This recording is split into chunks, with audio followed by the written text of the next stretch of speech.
Jadi tidak minder, tidak gampang putus asa meskipun pada saat awalnya susah. Tetapi dengan nanti bisa Mbak Esti bercerita, mungkin orang akan berpikir dan berinovasi dan mempunyai mimpi yang sama dengan Mbak Esti. Monggo silakan. Iya, Caci.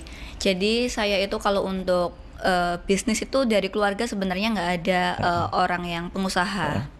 Jadi memang benar-benar semuanya otodidak atau belajar langsung dengan alam kayak gitu.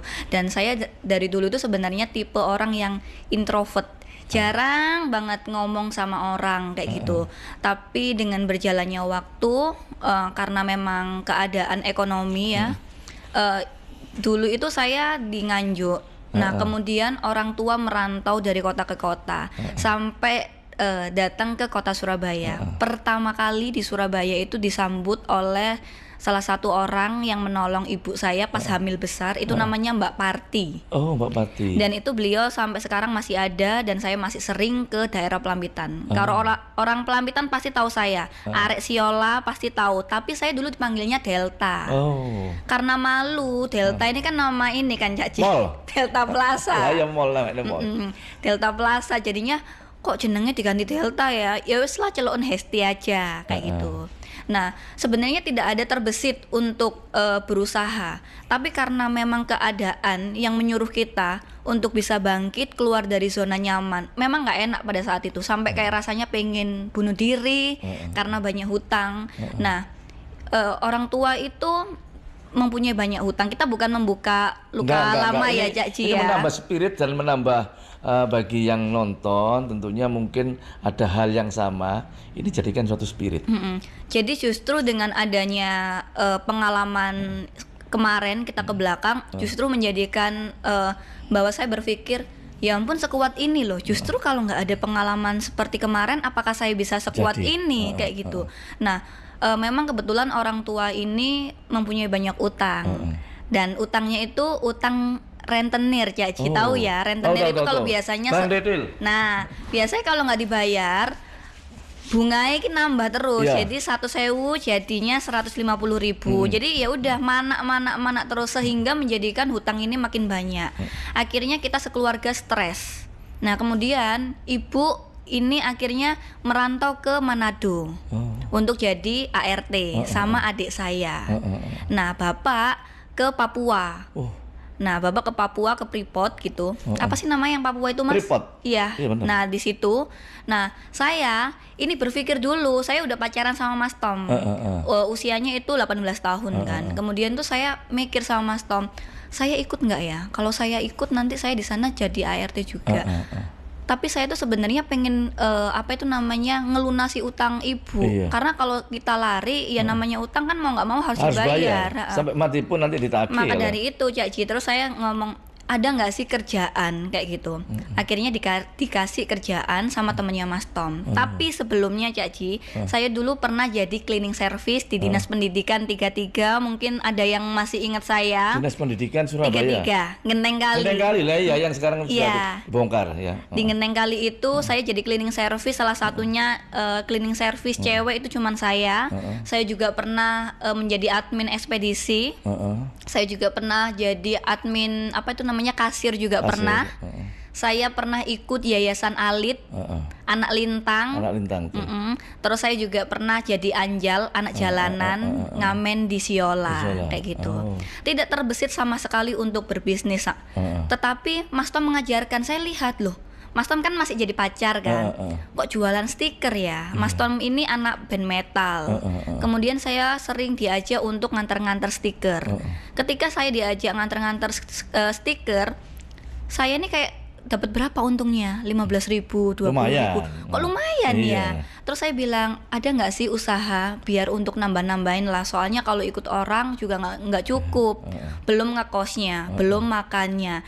Akhirnya diajari. Pertama kali Cak Ci saya ngutang ke Mas Tom itu 300.000 rupiah. Terus saya kulaan di Pasar Gembong, kalau tahu Cak Ci. Gembong. Second hand itu loh. Nah, pakaian-pakaian di sana semua. Jadi saya itu jualan baju-baju bekas, tas-tas bekas, sama sepatu-sepatu bekas di Pasar Gembong. Saya jualin di Facebook.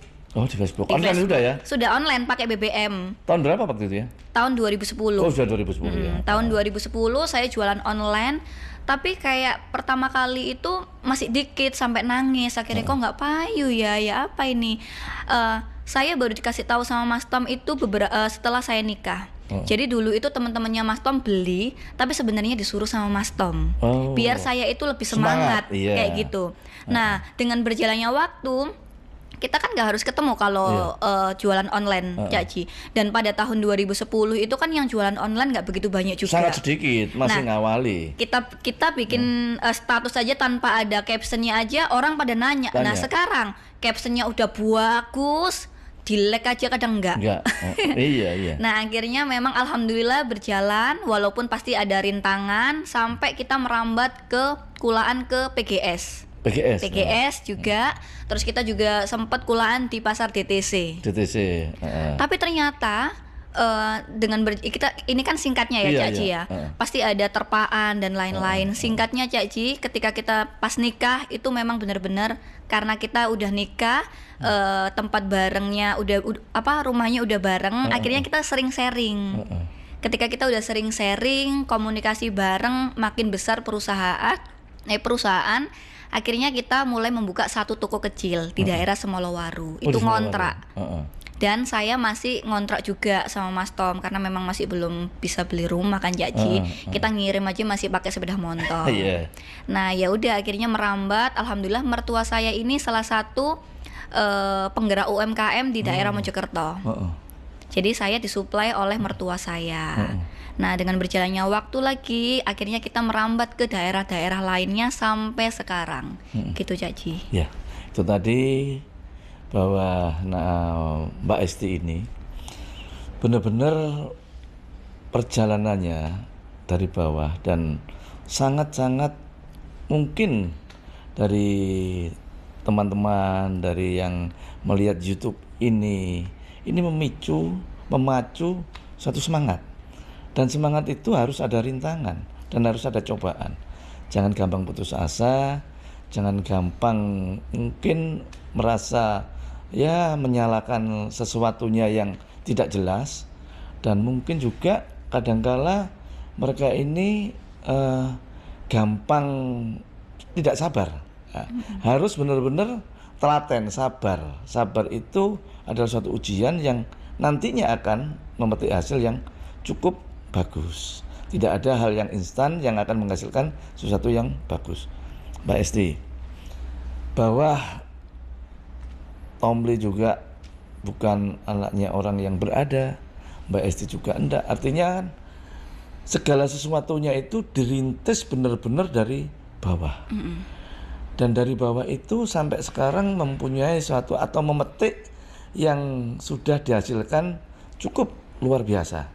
Ini yang memacu, mungkin bisa tadi sudah dijelaskan seperti itu, bahwa orang menganggap, dan mungkin sekarang juga dinamain crazy rich ya.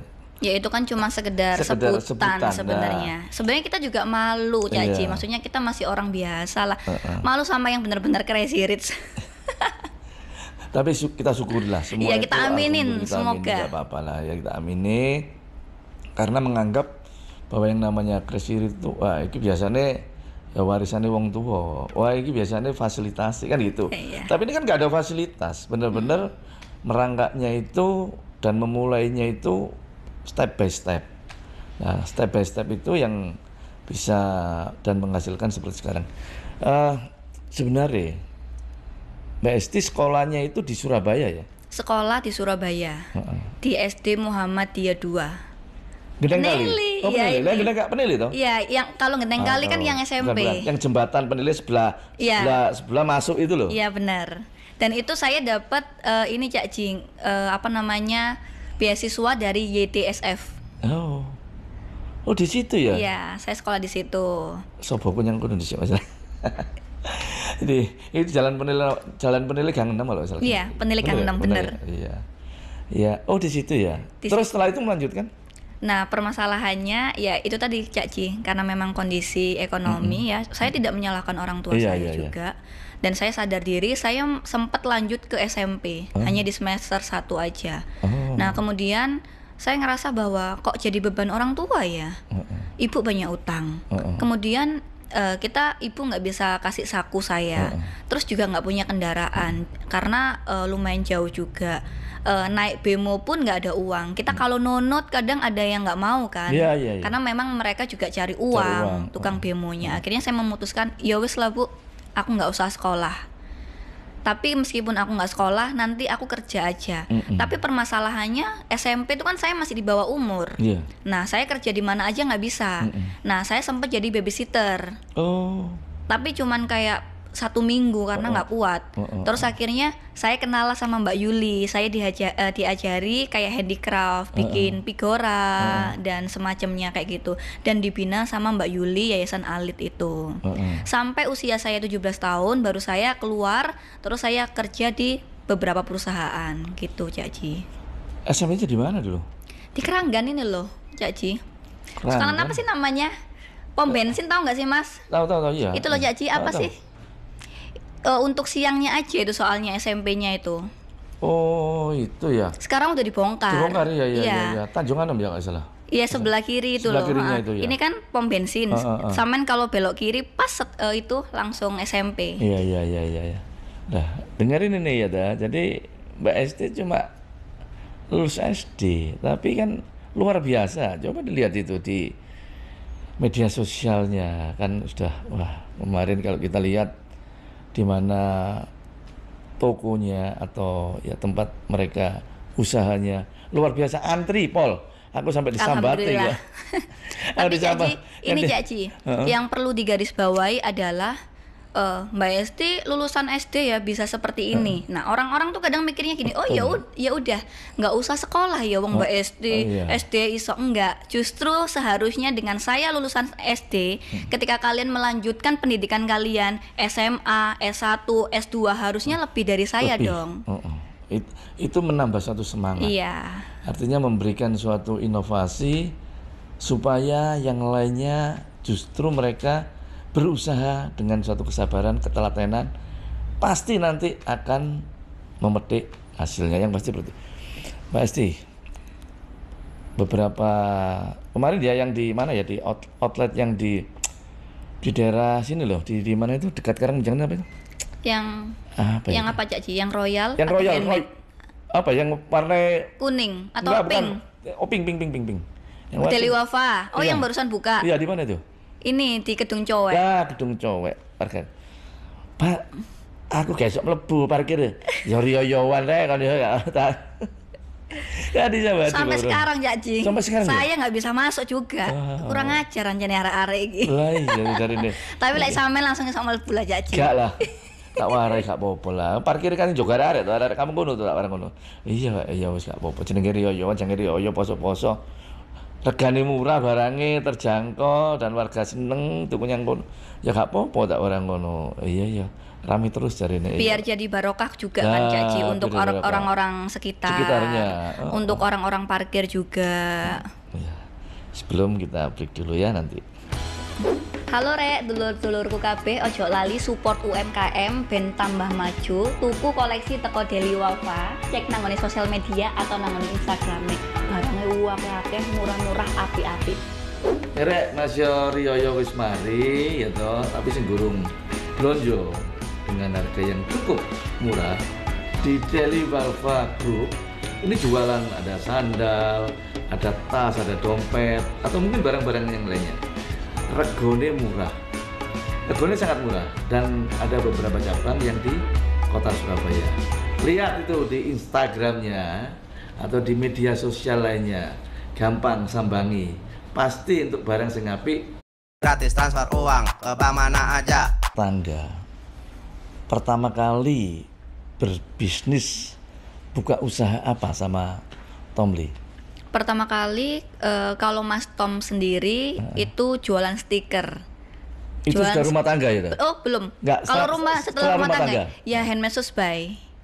Jualan tas-tas kayak gini nih Cak Ji.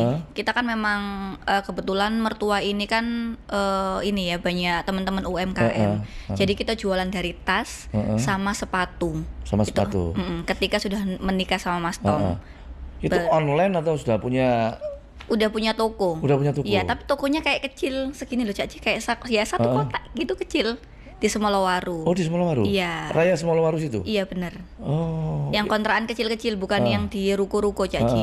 Yang di rumah itu ya. Iya benar. Itu yang di seberangnya sungai atau yang kalau saya pas udah nikah sama Mas Tom, sungainya udah nggak ada Cak Ji. Oh, sudah ditutup itu ya? Iya, sudah tertutup. Oh, gitu ya, sudah ditutup ya waktu itu ya. Awal pertama kali. Ya pas udah menikah, karena kan saya memang jualan barang itu sejak pacaran sama Mas Tom Cak Ji. Jadi kayak kita ngekosnya berbeda-beda. Siang harinya kita ketemu kayak gitu. Nah, tapi ketika udah nikah, akhirnya kita makin disupport sama mertua saya, sama banyaknya UMKM yang lain-lainnya, yaitu dari tas sama sepatu daerah Jawa Timuran. Itu sudah pakai sistem online? Online, sudah online shop dan offline store. Oh. Lewat Instagram sudah ada dan Facebook. Dulu itu yang pertama-pertama Kaskus. Itu ya? Tahun berapa itu? Tahun 2010. 2010? Sundul Kak. Itu yang belum nikah. Kalau ya kan disundul Kak gitu kan biasanya. Nah terus kalau BBM itu bantu BC. Ya. Terus BBM kita punya banyak, karena kan BBM itu kita nggak bisa ini Cak Ji, punya kontak sampai ribuan gitu. Nggak bisa. Jadi kita sampai punya BBM itu 5. 5 ya? Tadi HP-nya 5 BBM-nya? Iya, tapi kan itu untuk memang untuk kepentingan online shop. Oh, waktu itu ya? Itu tahun 2010 ya BBM? 2010 saya sudah BBM-an, terus akhirnya nikah sama Mas Tom. Masih BBM-an, baru lari ke Android dan lain-lain. Iya. Mulai berkembang pesatnya tahun berapa? Alhamdulillah ketika kita sudah nikah itu mulai kayak terlihat gitu loh. Apalagi ketika mempunyai anak pertama. Iya. Nah, karena memang ketika belum nikah Cak Ji, kan kita masih banyak keterbatasan ya, dalam artian dalam waktu. Karena kita masih belum suami istri, terus juga untuk konsultasinya, untuk saling sharingnya. Karena saya tipe orang itu yang langsung take action Cak Ji. Jadi kalau saya sudah dikasih tahu sama Mas Tom, saya langsung take action. Nah, Mas Tom itu tipe orang yang untuk konseptornya. Jadi saya yang langsung jalaninya. Tapi kalau ada permasalahan, saya tetap nanyanya ke Mas Tom. Tapi sebenarnya kalau ditanya kok bisa cepet ya, sebenarnya nggak cepet ya Ji. Dari tahun 2010 itu saya sudah memulai dari sama Mas Tom. Jatuh bangun nggak banyak orang yang tahu. Yang di sosial media itu kan yang kita lihat kan, yang seneng-senengnya aja. Yang enggak ya pas kita jungkir wale, pas kita gulung komeng, apa mereka tahu? Nggak ada yang tahu. Tapi setiap manusia itu pasti mempunyai caranya masing-masing, mempunyai prosesnya masing-masing. Saya percaya siapapun bisa jadi apapun ketika kita memang mau. Awal modal sudah rumah tangga ya, yang punya usaha di Semolowaru, berapa waktu itu modalnya? Modalnya kurang lebih lah. Berapa ya Cak Ji? Ngontrak itu kalau nggak salah ya kontrakan 25 juta per tahun. Isi toko karena tokonya itu memang kecil ya. Paling isi toko itu kalau nggak salah itu ya antara 30 juta. Tapi udah sama stok-stok yang di belakang karena untuk online shop juga. Nah, tapi kan saya tuh uangnya selalu saya gulung. Jadi untuk setelah udah dapat untung dari ini, hari ini, besoknya saya tambahkan stoknya. Jadi uang itu saya nggak pernah saya simpen, tapi untuk nambahin stok. Karena kalau makin orang tahu stoknya banyak, terus modelnya banyak, orang lebih suka. Awal modalnya sekitar 80 juta, sekarang sudah berapa miliar sekarang? Waduh, iya sedikit aja sih. Loh, bayangin tuh ya, bener loh itu 2010 loh ya, 2010, 2011 lah. Sekarang 2022, sudah bermiliar-miliar. Kalau sudah tahu udah, wah luar biasa usahanya. Ini yang harus dicontoh sama anak-anak muda yang lainnya. Karena Mbak Esti ini usianya baru 30 tahun ya? Tahun ini 30 tahun, ya, baru 30 tahun sudah punya suatu usaha yang luar biasa seperti itu. Terus juga punya ini ya, apa itu, komunitas Venela. Venela apa itu? Female Entrepreneur Leadership. Jadi komunitas yang masuk di situ itu untuk para pengusaha. Nah, cuman untuk saat ini Cak Ji kita masih ini dulu, karena saya kan dulu itu Venela itu benar-benar sendirian.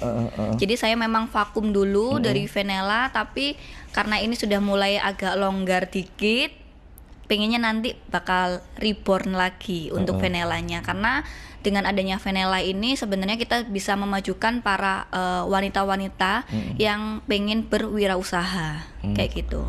Loh, selama ini apa? Cuma online saja?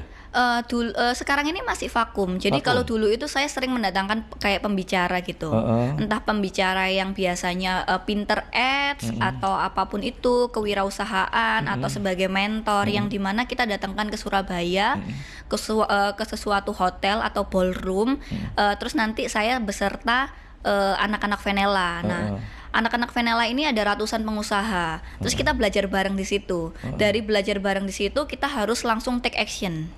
Begitu. Eksekutor ya. Venela namanya. Iya, Venela. Sudah berapa tahun ini berdiri? Venela tuh berapa tahun ya? Kok saya lupa ya, Cak Ji ya. Saking akeh. Saking akeh kegiatannya dan usahanya bingung sampai Mbak Esti. Iya.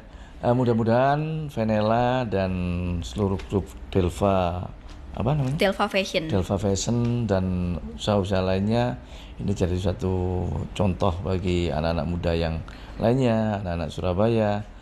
Berusahalah tetap untuk saling kolaborasi, ojo pelit-pelitnya kayak ilmu, karena kalau kita kayak iseng kayak duit ya kayak ilmu kan betul. Iya, benar.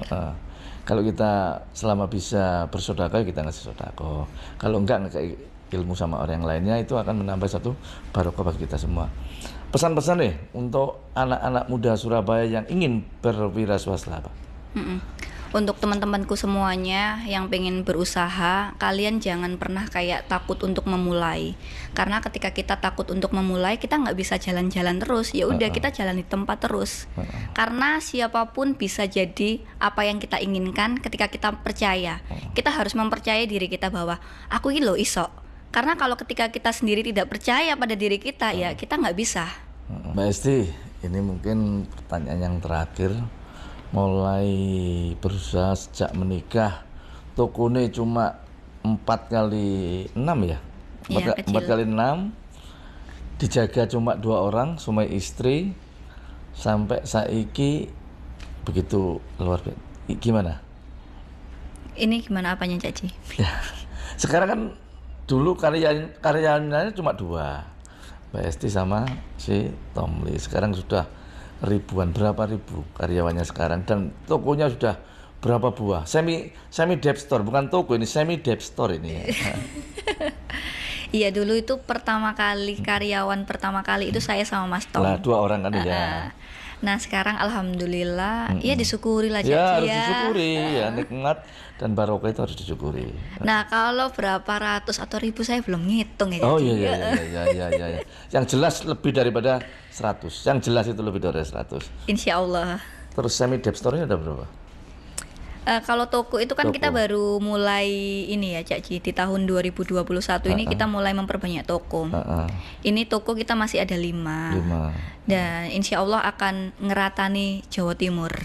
Ya, itu lihat semangatnya luar biasa.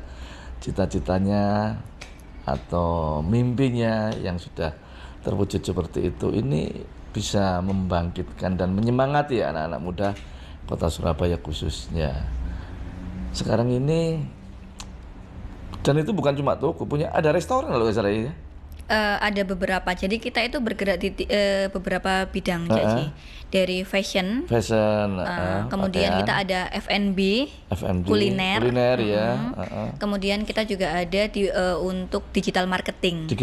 Nah, yaitu untuk untuk orang-orang yang mempunyai sosial medianya yang kurang bagus. Biasanya kita yang benarin kayak gitu. Dibantu.